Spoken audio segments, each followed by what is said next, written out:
Tous vos aérogares ne sont pas encore rouverts. Quand est-ce que vous comptez rouvrir totalement Roissy et Orly, vos deux plus grands aéroports en France?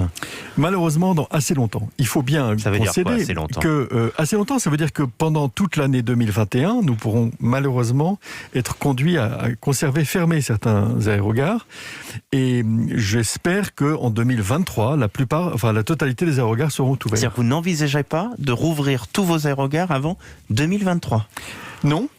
Et en plus, certains aérogares devront être fermés pour des raisons techniques pour pouvoir mettre en place les nouveaux systèmes de détection bagages plus sophistiqués exigés par la Commission européenne. Ce qui veut dire que, par exemple, en 2023, nous serons probablement conduits à fermer le terminal 2AC et à tout concentrer au terminal 1 qui sera cette fois-ci réouvert. Mais ça n'a rien à voir avec la crise du coronavirus, c'est la sécurité. Ça a un petit peu à voir dans la mesure où nous avons reporté ces travaux et où nous allons pouvoir jouer entre les différents terminaux parce que nous avons des réserves de capacité.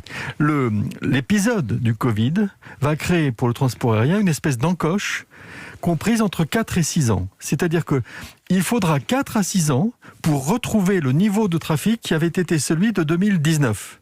C'est-à-dire 2024, 2025, 2026, je ne sais pas. Et donc nous allons pouvoir fermer des terminaux plus facilement pour faire des travaux que nous ne l'aurions fait sinon.